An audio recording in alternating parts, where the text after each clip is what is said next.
9월 9일 수요일 하나님께서 저희에게 주시는 말씀은 예레미야 30장 1절부터 11절까지의 말씀입니다. 하나님의 말씀을 읽도록 하겠습니다. 여호와께로부터 말씀이 예레미야에게 임하여 이르시니라. 이스라엘의 하나님 여호와께서 이와 같이 말씀하여 이르시기를, 내가 내게 일러준 모든 말을 책에 기록하라. 여호와의 말씀이니라.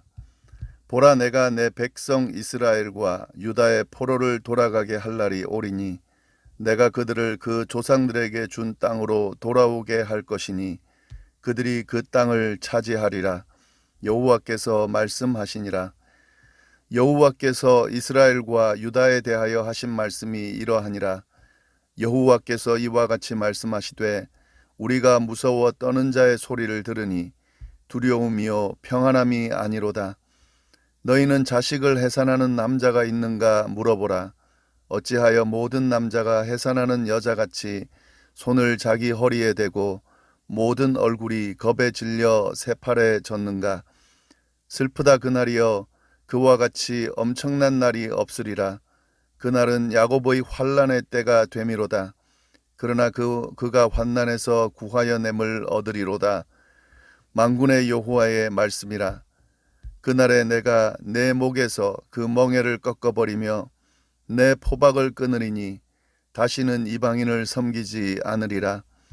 그들은 그들의 하나님 여호와를 섬기며 내가 그들을 위하여 세울 그들의 왕 다윗을 섬기리라. 여호와의 말씀이니라. 그러므로 나의 종 야곱아, 너는 두려워하지 말라. 이스라엘아, 놀라지 말라. 내가 너를 먼 곳으로부터 구원하고 내 자손을 잡혀가 있는 땅에서 구원하리니 야곱이 돌아와서 태평과 안락을 누릴 것이며 두렵게 할 자가 없으리라. 이는 여호와의 말씀이니라. 내가 너와 함께 있어 너를 구원할 것이라. 너를 흩었던 그 모든 이방을 내가 멸망시키리라. 그럴지라도 너만은 멸망시키지 아니하리라. 그러나 내가 법에 따라 너를 징계할 것이요 결국 무죄한 자로만 여기지는 아니하리라. 아멘. 오늘부터 저희는 예레미야 30장을 살펴보게 될 텐데요. 이 30장부터는 좀 분위기가 바뀝니다. 네, 29장 그 포로에게 보낸 예레미야의 편지, 또 그에 대한 대답으로 온 스마야의 편지, 이 내용들, 또 그 전 내용들을 살펴보면은 심판의 내용들, 그러니까 유다에 대한 하나님의 심판의 내용 중심으로 그렇게 예언이 전개되었지만, 이 30장부터는 분위기가 달라져서 희망의 메시지가 담겨져 있습니다. 그 내용을 저희가 살펴보게 될 텐데요. 1절, 2절 말씀을 보시면 여호와께로부터 말씀이 예레미야에게 임하여 이르시니라. 이스라엘 하나님 여호와께서 이와 같이 말씀하여 이르시기를, 내가 내게 일러준 모든 말을 책에 기록하라. 예레미야에게 하나님의 말씀이 임했는데요. 특별히 어떤 내용이냐면은 하나님께서 예레미야에게 예레미야에게 일러주는 모든 말을 책에 기록하라고 하는 그 내용의 예언을 들려줍니다. 이 책에 기록하라고 하는, 하나님의 말씀을 책에 기록하라고 하는 이 내용을 그냥 넘어가면 안 되는데요. 하나님께서는 내게 일러준 모든 말을 책에 기록하라고 예레미야에게 말씀해 주셨습니다. 왜냐하면 이 내용의 의미가 뭐냐면요, 지금 이 당시에는 예레미야에게 하나님의 말씀이 주어졌을 때 그 말씀이 많은 사람에게 전달될 수 있는 그런 상황이 아니었습니다. 오늘날과 같이 이런 방송 매체라든지 또 이런 것들이 있어서 하나님의 말씀을 혹시 누가 받았다고 했을 때에 그 말씀을 사람들에게 전하기가 참 쉽습니다. 전하기 쉬운 정도가 아니라 전 세계에 다 전할 수가 있습니다. 그러나 이 당시에는 그런 것들이 전혀 없었기 때문에요. 예레미야에게 하나님의 말씀이 주어지면 그 말씀을 받은 예레미야와 그리고 예레미야가 전달할 수 있는, 직접적으로 그 사람들 정도만 이 말씀을 전달할 수 있습니다. 그러나 하나님의 말씀은 예레미야와 그 주변 사람들에게만 들려주고자 하는 말씀이 아니거든요. 심지어 지금 상황에서는 하나님께서는 포로로 잡혀가 있는 바벨론에 있는 사람들에게도 그 말씀을 전하기를 원했다 하는 거죠. 그럼 어떻게 방법이 있겠습니까? 그 방법은 이 당시의 방법으로는 기록하는 겁니다. 그래서 이 29장에 보면은 예레미야가 편지를 쓴 이유도 그 내용입니다. 예레미야가 쓴 편지 안에 하나님의 말씀을 담아서 그 편지를 통해서 전달하는 거죠. 그러면 그 편지를 읽는 사람들은 누구든지 어디에 있든지 하나님의 말씀을 들을 수가 있는 거죠.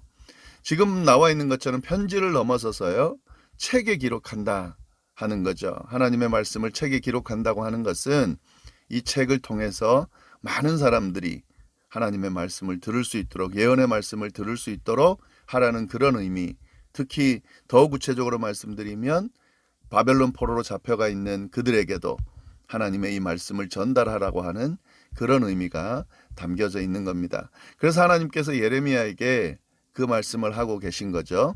내가 지금 이르는 그 일러준 모든 말 하나도 빠짐없이 책에 기록해라 하는 거죠. 그걸 좀 이해하면 좋겠고요.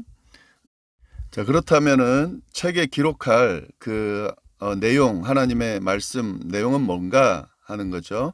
그 내용은 요약하면 이 내용입니다. 바벨론에서 포로 생활하는 자들이 결국에 지금은 포로 생활을 하고 어느 일정 기간까지는 포로 생활을 해야 하지만 결국은 고국으로 돌아올 것이라고 하는 그런 약속의 내용입니다. 이게 3절에 나오는데요. 3절 말씀 보시면 여호와의 말씀이니라. 보라, 내가 내 백성 이스라엘과 유다의 포로를 돌아가게 할 날이 온다. 내가 그들을 그 조상들에게 준 땅으로 돌아오게 할 것이니 그들이 그 땅을 차지하리라.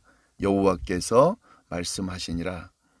하나님께서, 여호와께서 포로로 잡혀가 있는 자기 백성을 고국으로 돌아가게 하실 거라는, 고국으로 돌아올 날이 올 것이라고 하는 말씀인 거죠. 그리고 돌아와서 어떻게 하냐면요, 하나님께서 그들의 조상에게 주셨던 그 땅으로 돌아오게 할 것이다 하는 거죠. 그리고 그 땅을 다시 차지하게 될 것이다. 그 땅에서, 약속의 그 땅에서, 조상들에게 주셨던 그 약속의 땅에서 살게 할 것이다 라고 하는 약속의 말씀을 예레미야에게 하시면서 그 내용을 기록하라고, 다시 말씀드리면 그 내용을 전하라고 지금 예레미야에게 말씀하시는 거죠. 지금 이 약속의 내용을요, 4절부터 11절까지 자세하게 설명하고 있습니다. 그 내용을 좀 살펴볼 텐데, 이 4절부터 11절의 내용을 크게 두 가지로 구분해서 살펴볼 수 있습니다. 4절부터 7절 상반절까지는 어떤 내용이냐면요, 이스라엘과 유다의 죄악에 대한 하나님의 심판이 주어진다는 거, 그리고 그 심판이 어떤 결과를 초래했는지에 대한 설명이 쭉 나옵니다. 그리고 7절 하반절부터 11절까지는요, 이렇게 심판으로 인해서 극심한 두려움과 슬픔에 잠겨 있던 그들에게 회복의 은총, 구원의 은총이 임하리라는 약속의 메시지가 담겨져 있습니다. 결국 3절에 나오는 이 희망의 메시지를 설명해 놓은 건데요, 크게 두 부분으로 나누는 거죠. 심판이 임할 거고 그 심판으로 인해서 어떤 결과가 초래되는지 하는 내용과, 그러나 그 심판이 그것으로 끝나지 않고 회복될 것이라고 하는, 거기서 구원될 것이라고 하는 그런 약속의 메시지, 이렇게 구분해서 설명이 된다 하는 거죠. 한번 살펴보면은요, 4절부터 보시면은 여호와께서 이스라엘과 유다에 대하여 하신 말씀이 이러하니라. 여호와께서 이와 같이 말씀하시되 우리가 무서워 떠는 자의 소리를 들으니 두려움이요 평안함이 아니로다. 이 심판할 때 나타난 결과물이죠. 너희는 자식을 해산하는 남자가 있는가 물어보라. 어찌하여 모든 남자가 해산하는 여자같이 손을 자기 허리에 대고 모든 얼굴이 겁에 질려 새파래졌는가. 이 하나님의 심판이 임했을 때에 이런 모습이라는 거죠. 해산하는 여자같이 남자들도 겁에 질려 있는 그런 모습으로 지금 그런 결과가 초래될 거다 하는 거죠. 그래서 7절 말씀, 슬프다 그날이여. 그날은 언제입니까? 심판받는 날이죠. 그와 같이 엄청난 날이 없으리라. 그날은 야곱의 환난의 때가 되미로다. 그런 하나님의 심판이 임한다 하는 거죠. 바벨론에 의해서 그 심판이 주어질 거다 하는 거죠. 그러나 7절 그 하반절요. 그러나 그가 환난에서 구하여 냄을 얻으리로다. 오늘 이것이 예레미야를 통해 하시고자 하는 하나님의 말씀입니다. 심판이 분명히 임하겠지만 그러나 그가 환난에서 구하여 냄을 얻을 거다. 만군의 여호와의 말씀이라. 그날에 내가, 그날은 언제입니까? 이 심판이 끝나는 날, 내가 내 목에서 그 멍에를 꺾어버리며 내 포박을 끊으리니 다시는 이방인을 섬기지 아니하리라. 지금은 바벨론이라고 하는 이방인을 섬길 수밖에 없는 겁니다. 왜냐하면 이스라엘의 범죄로 인해서 하나님께서 지금 심판하시는 거고 그 심판하는 도구로서 바벨론을 사용하고 있기 때문에 이방인을 지금 섬기고 있는 거죠. 그러나 그날이 되면 하나님께서 그 목에 걸려있던 그 바벨론의 멍에를 꺾어버리고 포박을 끊으면서 다시는 이방인을 섬기지 않게 하신다 하는 거죠. 그들은 그들의 하나님 여호와를 섬기며 이제는 하나님을 섬기며 내가 그들을 위하여 세울 그들의 왕 다윗을 섬기리라. 이 그들의 왕 다윗을 섬긴다는 말은 이 가장 왕성했던 하나님께서 주신 은혜 안에서 은혜를 누렸던 풍요로움을 누렸던 다윗을 말하는 거죠. 그 다윗이 섬겼던 것처럼 그렇게 회복될 것이다 라고 이야기를 해주시는 거죠. 10절 11절도 마찬가지입니다. 여호와의 말씀이니라. 그러므로 나의 종 야곱아 너는 두려워하지 말아라. 이스라엘아 놀라지 말아라. 그 유다로 잡혀가 그 포로로 잡혀가 있는 유다인들에게 또 두려워하고 있는 본국에 남아 있는 사람들에게 하나님께서 이 말씀을 하시는 겁니다. 회복될 거기 때문에 두려워하지 말고 놀라지 말아라. 내가 너를 먼 곳으로부터 구원하고 내 자손을 잡혀가 있는 땅에서 구원할 것이다. 야곱이 돌아와서 태평과 안락을 누릴 것이며 두렵게 할 자가 없을 것이다. 이는 여호와의 말씀이니라. 내가 너와 함께 있어 너를 구원할 것이다. 너를 흩었던 그 모든 이방을 내가 멸망시킬 것이다. 그럴지라도 너만은 멸망시키지 아니하리라. 그러나 여기까지가 지금 희망의 말씀, 회복의 말씀, 약속의 말씀을 하시는 겁니다. 그런데 이제 마지막 결론으로요. 그러나 회복하는데 한 가지 기억할 것이 있다는 거죠. 내가 법에 따라 너를 징계할 것이다. 결코 무죄한 자로만 여기지는 않을 것이다. 무슨 말이냐면요. 잘못한 것에 대해서는 확실하게 징계할 거라는 거죠. 심판할 거라는 거죠. 그냥 잘못해도 두고 잘해도 두고 이게 아니라는 거예요. 확실하게 잘잘못은 따지겠다는 겁니다. 그러나 그 잘잘못을 따지는 결국은 하나님께서 회복시켜 주신다 하는 거죠. 왜 그러냐면 하나님의 백성이기 때문에 그렇습니다. 하나님께서는 심판하고 징계하실 때 자신의 백성을 반드시 회복시켜 주신다 하는 그런 약속이죠. 이거 이스라엘 백성들, 유다 백성들이 붙들어야 될 이 하나님의 말씀이고 하나님의 약속인 거죠. 이 부모가 사랑하는 자녀의 어떤 그 잘못에 대해서 징계하거나 또 그 자녀가 더 나은 모습으로 나아지길 위해서 매를 들고 야단을 치고 하는 것처럼 하나님께서는 당신의 자녀들을 사랑으로 징계하시고 연단하신다 하는 그런 의미가 이 안에 담겨져 있는 겁니다. 그래서 이스라엘 백성들이 또 바벨론 포로로 잡혀가 있는 사람들이 그 이스라엘 백성들이 또 이 말씀을 보는 우리들이 하나님의 백성들이 이 사실을 기억할 필요가 있다 하는 거죠. 하나님께서는 잘못에 대해서 징계하시고 또 보다 나은 모습으로 성장시키기 위해서 변화시키기 위해서 매를 드시지만 반드시 회복시켜 주신다. 그 모든 것들은 사랑의 결과물이고 또 회복되기를 변화되기를 다시 더 성장하기를 바라는 그런 마음에서 주어지는 것들이기 때문에 그 하나님의 마음을 기억할 필요가 있다 하는 거죠. 그러니까 지금 이 믿는 자들, 하나님의 백성들이 믿고 의지할 말씀이 바로 이 말씀입니다. 우리가 살아가는 삶에서 또 신앙생활을 해나갈 때에 심판이 주어질 때가 있습니다. 때로는 연단의 시간이 주어질 수가 있습니다. 그것은 피할 수가 없습니다. 왜냐하면 잘못한 것에 대한 징계 당연히 받아야 되겠죠. 그리고 또 이 세상 자체가 아직은 죄악의 흔적으로, 죄의 결과로 지금 파괴된 상태, 그런 상태이기 때문에 우리에게 연단의 시간, 그런 시간들이 주어질 수밖에 없습니다. 때로는 우리의 연약함으로 인해서 그런 시간들이 올 수 있습니다. 그러나 하나님께서 이런 상황들을 통해서 우리를 징계하시고 심판하실 때 그것은 우리를 성장시키기 위함이고 회복시키기 위함이라는 것 사실이죠. 그것으로 끝나지 않는다 하는 거죠.